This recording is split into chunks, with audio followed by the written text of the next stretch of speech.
Honda has built some of the most legendary motorcycle engines in history, from the screaming inline-fours that dominated racetracks to the bulletproof singles that conquered continents. Honda's engineering has shaped motorcycling for over 7 decades. But not every engine that rolled out of their factories deserves praise. Some promised the world and delivered headaches instead. Others looked perfect on paper but developed known issues in the real world. Today we're counting down the 3 worst and 4 best Honda motorcycle engines you can own. These are the power plants that will either provide exceptional service or become costly to maintain. If you're shopping for a used Honda or just curious about which engines earned their legendary status and which ones became cautionary tales, this is the video you need to watch. Let's start with the engines you should approach with caution. The 3 worst Honda motorcycle engines. Number 3.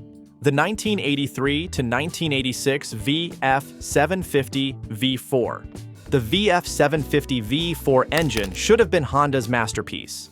A 748 cubic centimeter liquid-cooled 90-degree V4 producing around 77 horsepower with dual overhead cams and 4 valves per cylinder. On paper, this engine represented cutting-edge technology for the early 1980s.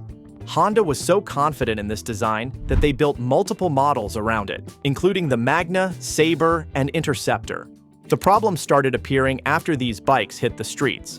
The camshafts began experiencing premature wear on a significant number of bikes. The issue traced back to inadequate cam lubrication in the cylinder heads. Honda used a design where oil had to travel through narrow passages to reach the camshafts, and under certain conditions, especially during cold starts or aggressive riding, those passages couldn't deliver enough oil. When the cams started wearing on affected bikes, metal shavings contaminated the entire oil system. This created a cascading failure that could damage the engine significantly. Riders reported hearing ticking noises that progressively got worse, followed by serious engine problems. The repair wasn't simple either. Replacing the cams meant major top-end disassembly, which required significant labor. This made repairs expensive, even before considering parts costs. Honda did eventually address the problem in later years by redesigning the oiling system, but the damage to the VF750's reputation was done. The 1983 through 1986 models remain particularly problematic. Even today, buying one of these bikes means understanding that you're taking on a known risk unless the previous owner maintained it religiously with frequent oil changes and proper warm-up procedures. The frustrating part is that when these engines work properly, they're actually quite good. The V4 configuration provides smooth power delivery, and the sound is distinctive and appealing. But the well-documented early VF cam wear issues and the expensive repairs make this engine one to approach carefully, unless you're getting an exceptional deal on price and have a dedicated Honda mechanic on speed dial.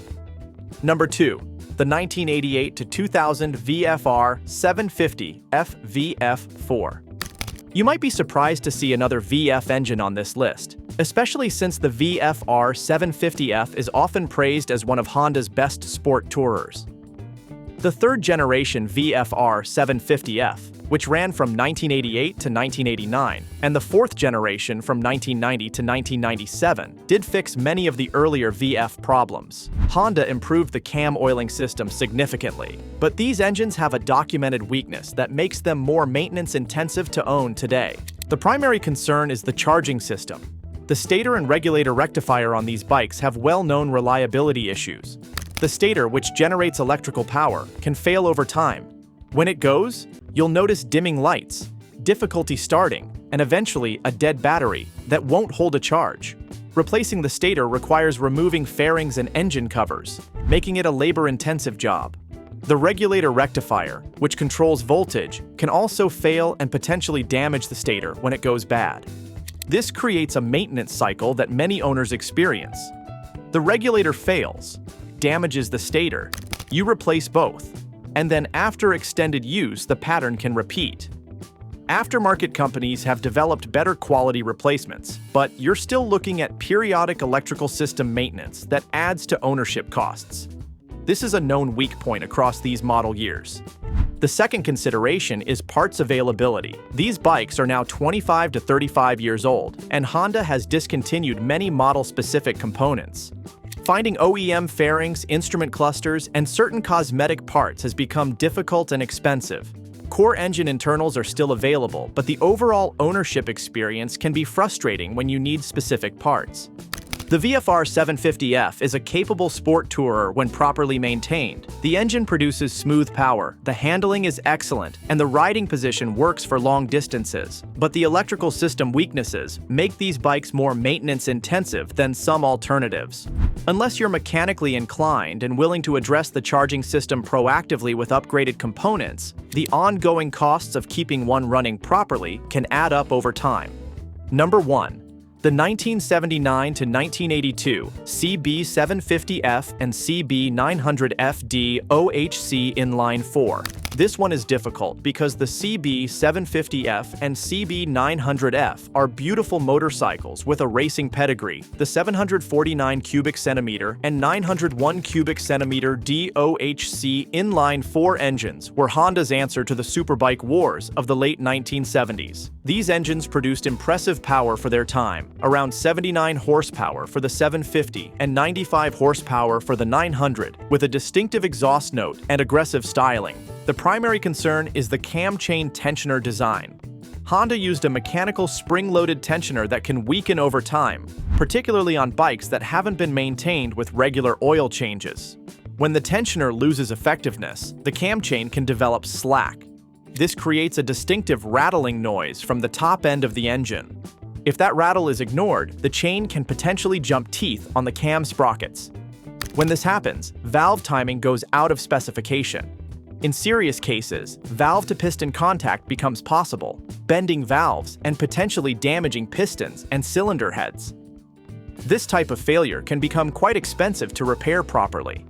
The second consideration is maintenance sensitivity. These air-cooled engines benefit from regular oil changes and proper warm-up procedures. While any air-cooled engine can experience issues if overheated, these bikes require attention to proper riding practices to avoid problems. Ensuring adequate airflow, avoiding prolonged idling in hot weather, and using quality oil are essential. If the bike has been neglected, problems can develop. The third issue is the clutch. These bikes use a wet clutch that can be grabby and difficult to modulate smoothly. The clutch basket can develop notches from the friction plate tabs over time, which makes the clutch action jerky. While replacing the basket is labor-intensive, it doesn't require splitting the engine cases. The clutch is accessible from the side cover. Parts availability has become a consideration. These bikes are over 40 years old now, and some specific components are no longer available from Honda. The aftermarket has filled some gaps, but certain engine parts and specific gaskets can be difficult to source. When you do find them, prices can be elevated due to scarcity. The CB750F and CB900F have a devoted following, and some owners have kept these bikes running for decades, but they require consistent maintenance and preventive care. The cam chain tensioner should be inspected regularly and replaced at the first sign of wear. The engine needs proper warm-up and cool-down procedures, and you need to budget for maintenance on a bike that's now over 4 decades old. For most riders, these bikes represent more maintenance commitment than newer alternatives. The combination of age-related issues, maintenance sensitivity, and parts scarcity makes them a choice best suited for dedicated enthusiasts with mechanical skills and realistic expectations about ownership costs. The 4 best Honda motorcycle engines. Now let's talk about the engines that built Honda's reputation for reliability and performance. These are the power plants that can provide exceptionally long service life with proper maintenance. Number 4. The 1976 to 2003 XL/XR series air-cooled singles. The XL and XR series air-cooled single-cylinder engines represent Honda engineering at its most practical and durable. These engines ranged from 125 cubic centimeters up to 650 cubic centimeters, with the most popular being the XR250, XR400, and XR650L. The design philosophy was simple. Create a robust engine that could handle abuse in the dirt while remaining reliable enough for street use. The XR400, which used a 397 cubic centimeter single producing around 32 horsepower, exemplifies why these engines are so well regarded. The engine uses a single overhead cam with 4 valves, air cooling with an oil cooler, and a 5-speed transmission. Everything about the design prioritizes durability over peak performance. The bottom end is substantially built. The crankshaft, connecting rod, and bearings are sized conservatively, which means they operate well below their stress limits during normal use. This translates to impressive longevity. Riders commonly report high mileage on these engines without needing internal work beyond valve adjustments. Maintenance is straightforward and inexpensive. Valve adjustments are needed periodically depending on the model and usage, but the procedure is manageable for home mechanics with basic skills. The air-cooled design means no coolant to change or radiators to damage. Oil changes require just 2 quarts and can be done quickly. The XR650L, which uses a 644 cubic centimeter single producing around 37 horsepower, takes the formula even further. This engine has earned a reputation for exceptional durability. Adventure riders have taken XR650Ls around the world, through deserts, jungles, and mountains, with nothing more than basic maintenance. The engine will run on lower quality fuel, tolerate less than perfect maintenance, better than many alternatives, and keep going in challenging conditions. Parts availability is excellent.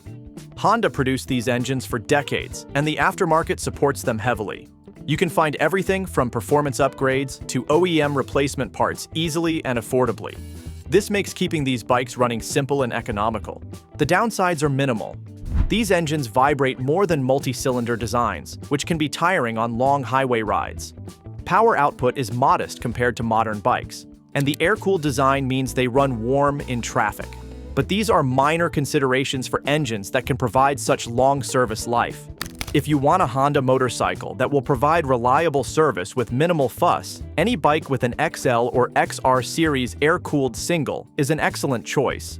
These engines prove that simple, well-executed engineering beats complexity every time. Number 3. The 1992 to 2003 CB750 Nighthawk Inline-Four.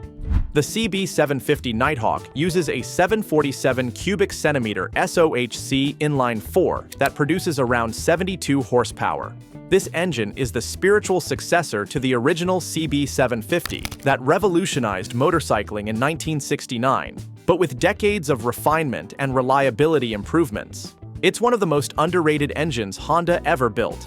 The engine uses a single overhead cam with 2 valves per cylinder, which is simpler and more reliable than SOHC designs. The bottom end is robustly constructed, with a forged crankshaft and substantial bearings that can handle the power output with margin to spare. The transmission is a smooth shifting 5-speed that's known for lasting the life of the bike without issues. What makes this engine special is its combination of adequate performance and exceptional reliability.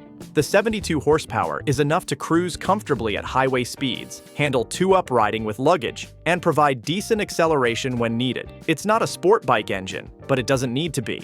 The power delivery is smooth and predictable across the entire rev range. Maintenance requirements are minimal. The US market CB750 Nighthawk uses hydraulic valve adjusters, which means valve adjustments are not part of the regular maintenance schedule. This is a significant advantage over engines requiring manual valve adjustments. Oil changes every 4,000 miles with regular petroleum oil keep everything running well. The charging system is robust and rarely causes problems. Owners commonly report high mileage on these engines without major work. The engine typically doesn't burn oil, doesn't develop leaks, and doesn't require expensive repairs when properly maintained. When something does need attention, parts are readily available and affordable. The relative simplicity of the design means many repairs can be done by home mechanics with basic tools and some mechanical aptitude. The CB750 Nighthawk is often overlooked because it's not flashy or exciting. It doesn't have cutting-edge technology or impressive specifications. But that's exactly why the engine is so good. Honda focused on making it reliable, practical, and long-lasting rather than chasing performance numbers.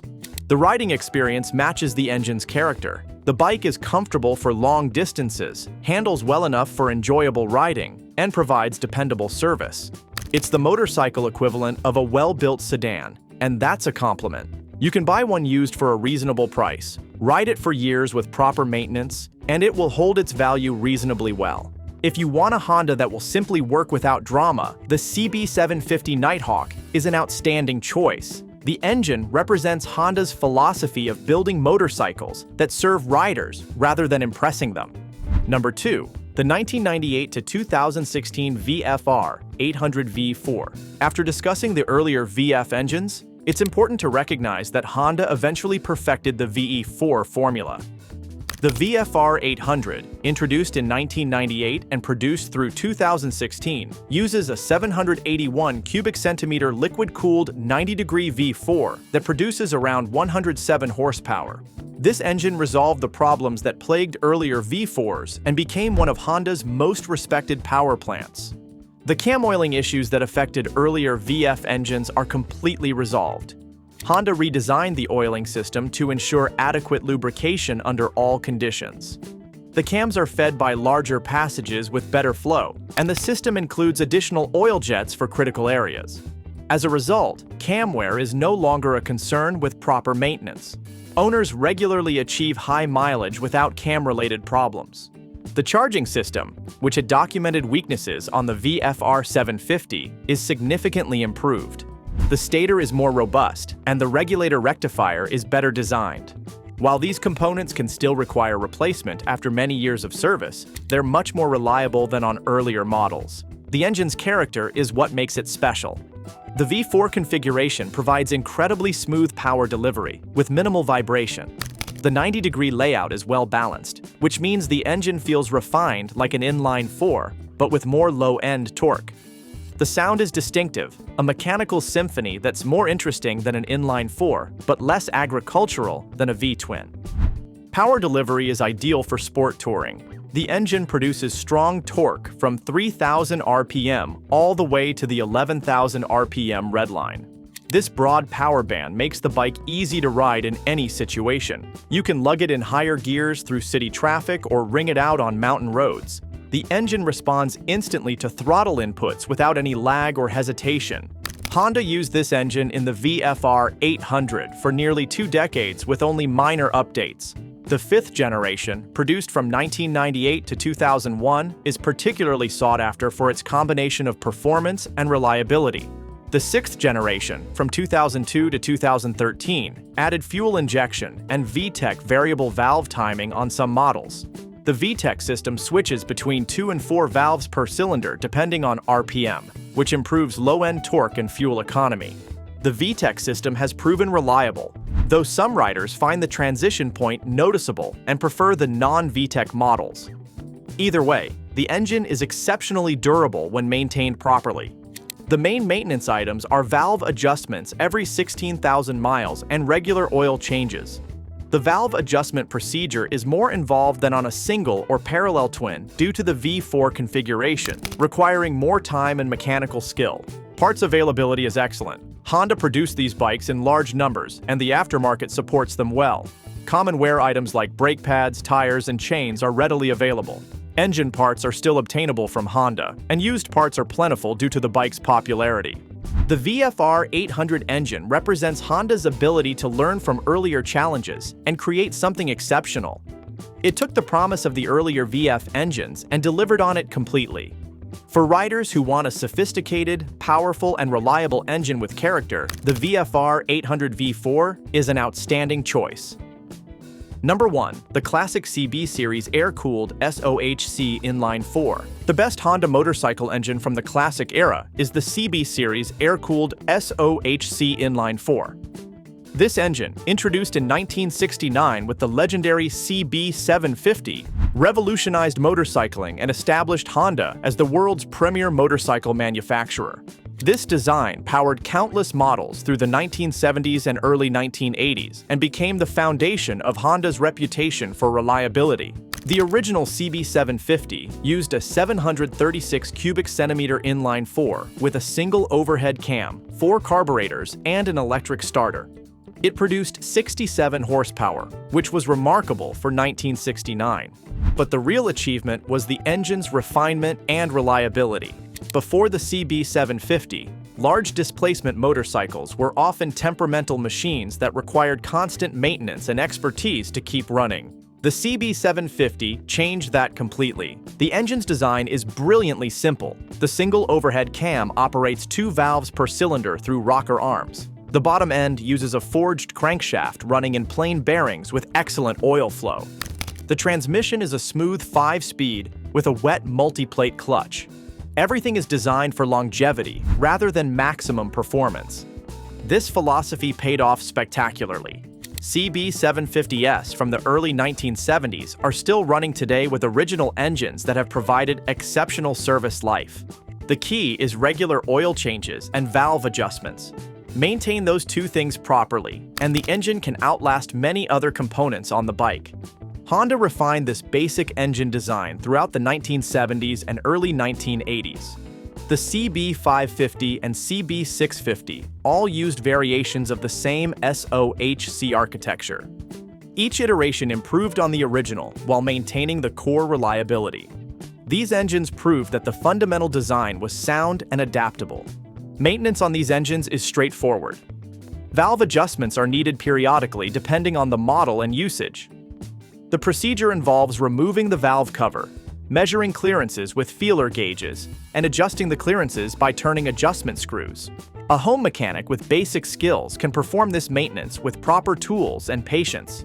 Oil changes require approximately 4 quarts and can be completed quickly. Parts availability is exceptional. Honda produced millions of these engines over decades, and the aftermarket supports them heavily.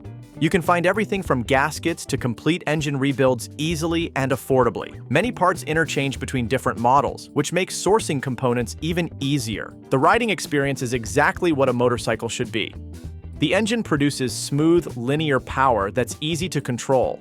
It sounds excellent, with a distinctive 4-cylinder note that's more interesting than many modern inline-fours. The power delivery is predictable and confidence-inspiring. You always know what the engine is going to do. These engines prove that the best engineering isn't about complexity or cutting-edge technology. It's about understanding what matters and executing it properly. Honda understood that riders needed engines that were reliable, easy to maintain, and long-lasting. The CB series air-cooled SOHC Inline-Four delivered on all 3 counts and became the foundation of Honda's reputation. Honda has continued to honor this legacy with modern retro-inspired bikes.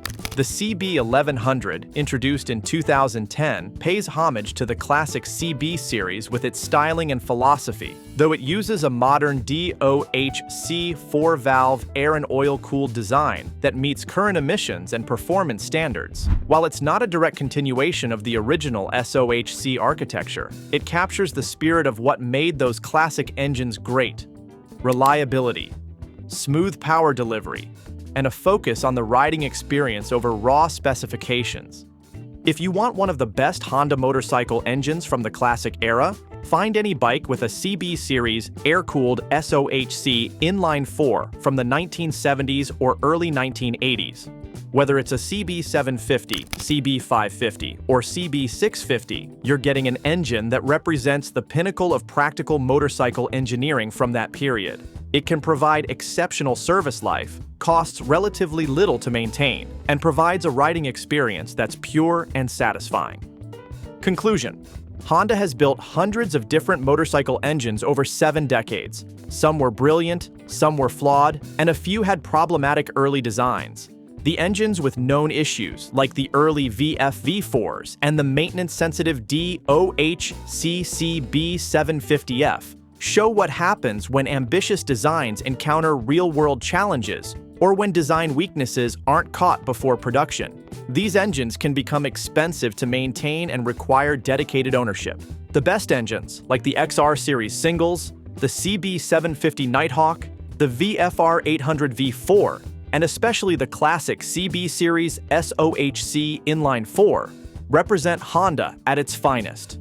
These engines prioritize reliability, reasonable maintenance requirements, and longevity over flashy specifications. They're the reason Honda earned its reputation for building motorcycles that provide dependable service. If you're shopping for a used Honda, research the specific engine thoroughly. Understand its strengths and documented weaknesses. Know what maintenance it requires and what issues to watch for. A well-designed Honda engine with proper maintenance can provide decades of reliable service and exceptional longevity. One with known issues requires realistic expectations about ownership costs and maintenance commitment. The engines on this list prove that great engineering isn't about complexity or cutting-edge technology. It's about understanding what riders need and delivering it consistently. Honda's best engines do exactly that, which is why they've earned their legendary status and why they continue providing service long after flashier, more complex designs have been retired.